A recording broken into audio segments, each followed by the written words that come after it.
Professor, thank you for joining us on Go Open. Let's dive straight into it. You're known as the father of the Creative Commons.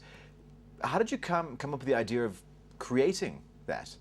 Well, the Creative Commons was actually the idea of Eric Eldred, who is a very important web publisher in the United States, publishing material in the public domain. And what he was concerned about was that increasing copyright restrictions were making it harder for people to make material accessible, even material that has no commercial value at all, but is important to our culture and to our past. So he was eager to build a foundation out of which we could support building the opportunities for people to make material available for others to be able to share or build upon as the author wishes.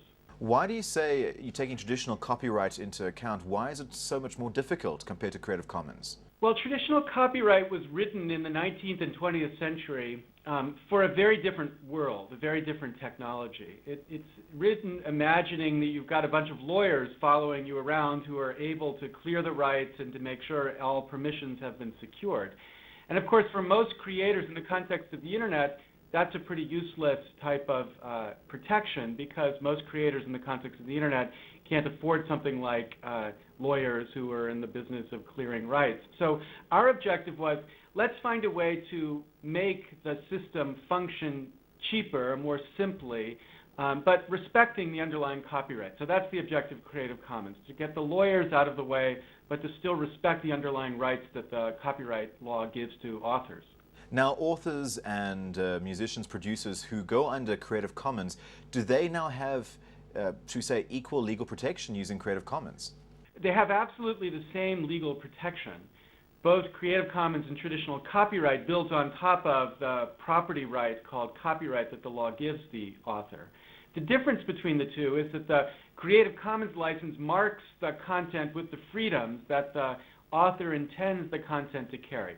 So if you're an author and you don't mind people remixing your work, building on your work to make new work, you can mark your content in that way so that other creators coming across your work know that they're allowed to remix it, to extend it, and to build upon it without needing to get your permission first. Or if you're an author who doesn't mind that people are allowed to get access to share content with your work, you can mark it so people know they're allowed to share it without fearing that they'll be sued by some lawyers organization who believes that they've violated the copyrights. So we just want to make the system easier so that the power of the network to enable people from around the world to participate in this creative activity could actually be realized. Did Richard Stallman's general public license have any influence in the Creative Commons license? Oh, totally. We stole Richard Stallman's idea and built it in the context of culture. What Richard did 20 years ago, in 1984, was to build a movement called the Free Software Movement, which was designed to use copyright law to guarantee that software would be accessible broadly for people to build upon, to share, to modify, and to learn from.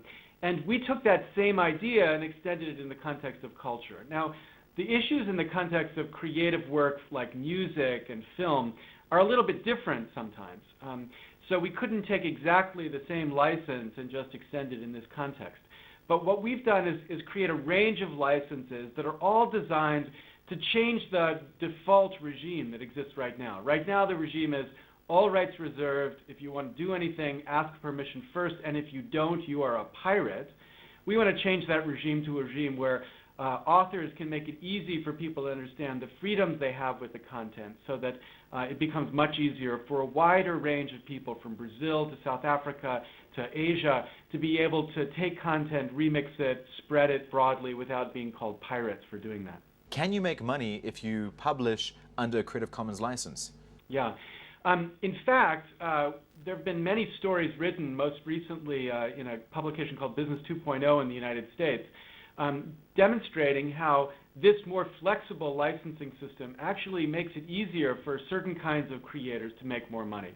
And I myself, when I published my latest book called Free Culture, my publisher, Penguin Press, suggested we release the book free online under a Creative Commons license at the same time that the book was being sold in bookstores. Now what that did was increase the demand for the book, because a wider range of people got access to it. Over 500,000 people downloaded the book. And most people don't want to read a book on a computer, so that actually increased the number of sales of the book. But much more importantly to me, it made it easy for the ideas in the book to be spread broadly across the world, and there are projects to translate it in Croatia and in Poland and in many places that never would have had access to these ideas before.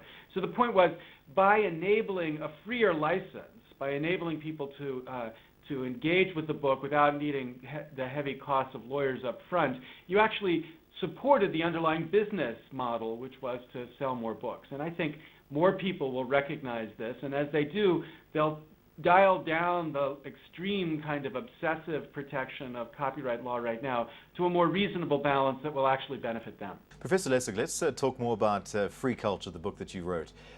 How do you describe free culture? Well, we have this intuition in many other contexts: free markets, free elections, free society, free speech. In none of those contexts is anybody confused about whether there's such a thing as property.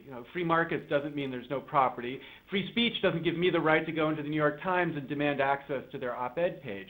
What freedom means is not anarchy. Freedom means a balance between proper regulation and lots of access and freedom to build upon the particular domain in which you're speaking. So I think free culture needs to stand next to free speech and free society and free markets as an important idea about what freedom means in this generation. Because what we've seen is an incredible amount of our culture corporatized, owned by entities, not even authors, owned by corporations that have a very particular interest in how they want culture to develop. Now, I'm not against them. I'm happy that the Disney Corporation has its own ability to make money using its bits of culture. But I am concerned that the only people who can build and spread culture are those that are tied to some very powerful corporate interests. So my aim in this movement is to try to get people to recognize that freeing up our culture so that people using the technology of the internet can criticize it and extend it and expand it or transform it is an essential part of what human freedom is. It's what we've always been able to do before the internet came along. You've always been free to remix culture without worrying about how the state was going to prosecute you for it. Now that technology gives us the power to do it much more powerfully and cheaply, we ought to have the same freedoms that we had before. There was a story with regards to Disney and how they wanted to extend the copyright with regards to the brand Mickey Mouse. Can you take us through that a bit? Well, in the United States in particular, our Congress has gotten into a pretty unbreakable habit of extending the term of existing copyrights. It's done it 11 times in the last 40 years. The most recent time was the Sonny Bono Copyright Term Extension Act, which was passed in 1998 and extended the term of existing copyrights by 20 years. Now, this was pushed by the Disney Corporation and other very famous copyright owners who were about to see their copyrights pass into the public domain. So they desired to extend the term of copyright, and they concocted these extraordinary, elaborate stories about why it was necessary. So, in fact, they pushed in Europe to get Europe to extend the terms of copyright, and then they came to the United States and they said, well, we've got to extend the terms because Europe has extended the terms. But the dynamic here is not hard to understand. A very small percentage of creative material continues to have commercial value after just 20 years of creativity. In the Supreme Court, Justice Breyer estimated that 98% of the material affected by this copyright term extension has no continuing commercial value at all. Yet to benefit the 2%, Congress continues to extend the term of copyrights. Now, I'm not against Disney being benefited from this, although I don't think it's consistent with our Constitution. But the real loss here is for the other 98%. Because when we want to use digital technologies to spread our culture, to spread our past, to make it accessible, make it so people around the world can understand and build upon our past, the idea that you've got to hire copyright lawyers before you can do that totally destroys the potential of this network to spread and enable the building of culture. And so it changes the opportunity of the internet. And so our fight against copyright term extensions was really a fight against the unnecessary and totally unintended effect that these extensions have on the opportunity for the network to be used to spread and build culture. A lot of people would say that the characters that the Disney Corporation use, they've in fact borrowed other cultures. You take Cinderella, Snow White, Mulan. then do they have less of a case to maintain those copyrights? Well, I'm a great fan of Walt Disney. And Walt Disney made his career building on other people's creativity. Disney's Mickey Mouse was born out of Steamboat Willie. Steamboat Willie is a cartoon made just months after Buster Keaton's Steamboat Bill Jr. Both of them follow a kind of similar comedic structure to the way that they play their work out, and both reflect the culture of the time, which was to recognize creativity always builds on the past, always builds on other kinds of creativity.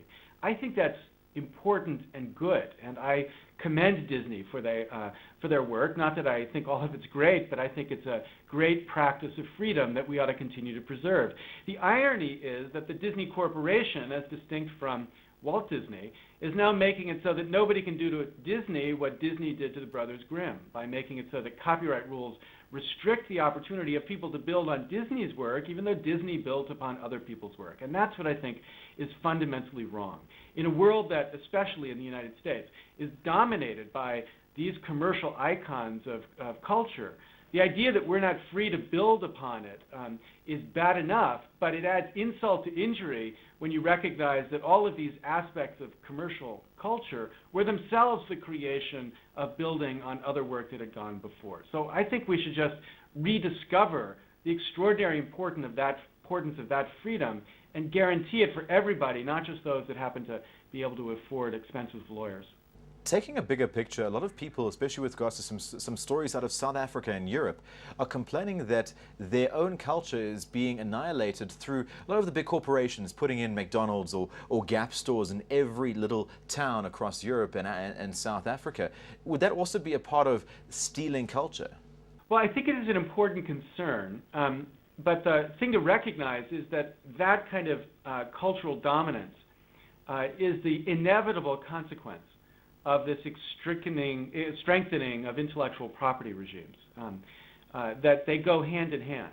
Because to the extent you strengthen these IP regimes and make it harder for other cultures to produce and spread their work, you make it easier for the dominant cultural forces like the United States to continue to have its influence. So one of the things we hope that Creative Commons might do as it spreads internationally is make it easier for culture internationally to be spread and understood and compete with this dominant Hollywood model. So one of the most important supporters of the Creative Commons movement has been Gilberto Gil, who's the culture minister of Brazil and a very famous musician from Brazil. And his recognition was that if more Brazilian music was available under a Creative Commons license, that would spread Brazilian music much more broadly than it is being spread today under the traditional methods by which copyrighted material gets spread. And that would benefit Brazilian musicians. And it's that insight, I think, that we're trying to get more people to recognize, that in fact this system could help level the playing field so the great cultural contributions of many nations can spread internationally and not just the powerful forces from the United States. So you would say that Creative Commons perhaps will increase exponentially in the developing countries at the moment as opposed to the developed countries? I think its most important contribution right now is going to be in the context of developing nations. We've first of all launched a licensing project called the Developing Nations Licensing Project that makes it possible for people from developed nations to mark their content with a license that says, in a developing nation, you're free to do with this what you want, but outside of a developing nation, ordinary rules apply. Now, that's an important first step because most creators in developed nations have no potential market and have no desire to try to control a market in developing nations, and they would be happy to free their content to developing nations and thereby cause that not to be piracy anymore when people in developing nations build upon that. So that's first thing. But more important than that is to be able to encourage more creators from around the world to enter into this space for cultural creativity.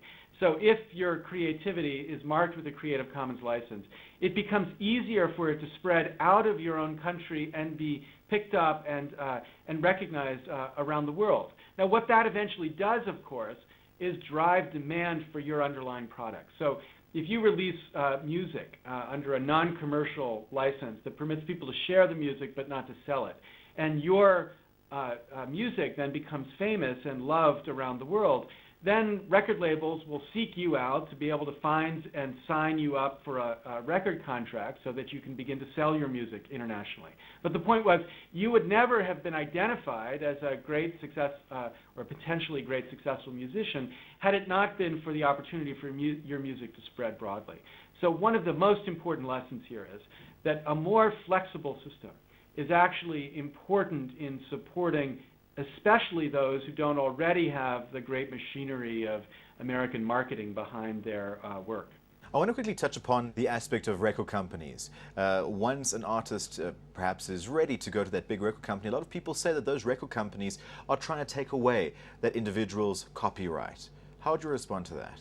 Well, I think that we have forgotten an extremely important part of the copyright regime, and that was that copyright, in the Anglo-American tradition at least, was intended to grant authors control, not publishers. But that ideal of granting control to authors has been eroded as companies around the world have increasingly insisted that authors have to sign away all of their rights before they have any right to participate in the distribution system that these publishers have created.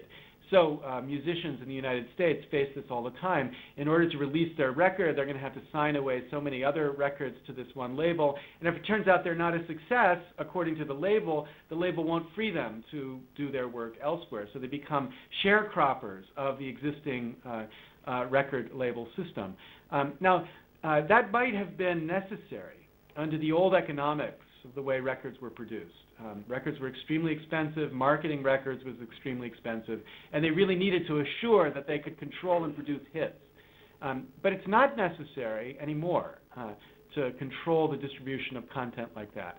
And one of the things we hope Creative Commons will do will be to revive this ideal that it's authors who should control what happens to their creative work, and they should take responsibility for assuring that they maintain their copyrights so that they have some control over how their culture gets spread, and not, a few companies. Now there's basically 4 that control over 85% of the distribution of music in the world, so that just not these few companies get to decide what really merits spread of culture internationally. You referred to distribution with regards to these record companies, and a lot of record companies would say, with that extent of distribution and the channels that they've created, they deserve most of that copyright. Yeah, I don't think they deserve anything other than what the free market would give them. And I think what we're seeing is the efforts by record companies to use their power, both lobbying power and market power, to destroy competition so that they don't have to face competition in the marketplace. So I have no problem with record companies making lots of money on a level playing field where there are lots of other competing opportunities for musicians to spread their music. And if in that world they make all the money in the world, then I'm happy for them. But what I oppose is the idea that the law should reinforce one particular way to distribute content and disable all the other potential ways they could compete with that. So record companies deserve the right to compete in the marketplace just like anybody else does, but anybody else deserves the same right that the record companies have. Record companies, the big ones, have said that MP3s hurt their bottom line the last couple of years. Would you agree with that? I think record companies think competition hurts their bottom line, as any company does. And so every company tries to fight competition. There's been no independent study of MP3s that demonstrate any substantial harm that they're causing to the record companies. In fact, in Europe, record sales go up even though MP3 downloads also go up. So I think that we should step away from the kind of war rhetoric that the record labels have spun around this, something my friend Jack Valenti calls his own terrorist war, where apparently our children are the terrorists, and be a little bit more balanced and reasonable in understanding how this potential for peer-to-peer file sharing could actually be the beginning of a brand new industry, much more competitive, much more diverse internationally, and much more vibrant in supporting the underlying authors and also consumers in the spreading and access to culture. I think the rhetoric around war that dominates too much in the United States right now is really destroying a great opportunity that the internet would give to consumers and authors and creators internationally. So you would say that that kind of rhetoric is a type of propaganda then? Well, it's an understandable propaganda. Competition is something all businesses try to avoid. But what's bizarre to me is that policymakers in the United States, and more bizarrely internationally, are so quick to buy this totally predictable party line on behalf of a very small number of record companies. Instead, policymakers ought to be thinking about policy that benefits their companies, their countries internationally. And so far, America has succeeded in diverting attention from what would really benefit artists internationally, instead supporting American companies in particular. Let's talk a little bit about your visions of intellectual property in the 21st century. How do you see it? Well, my hope is that we can make intellectual property regulation much simpler and use it to reinforce really important ideas about how authors should have a role in how their creativity develops and spreads. And that as we can use Creative Commons to establish a common standard of freedom internationally, we might actually encourage a much wider, more vibrant international spread of culture, different from the dominant model that Hollywood has produced in the past. Now, what kind of message would you like to send to developing communities such as South Africa and the like? Well, my hope is that they can take advantage of this technology to spread extraordinary culture that has developed in South Africa and in developing nations around the world, to make it more easily accessible to people around the world, and that they will unite around these ideas so that they can resist the power that really predictable corporate interests in the United States have pushed in this space to make it harder for this type of cultural spreading to occur. Professor Lessig, thank you so much for joining us here at Go Open. It was a pleasure. We apologize for a few earlier technical problems. Very nice to be here.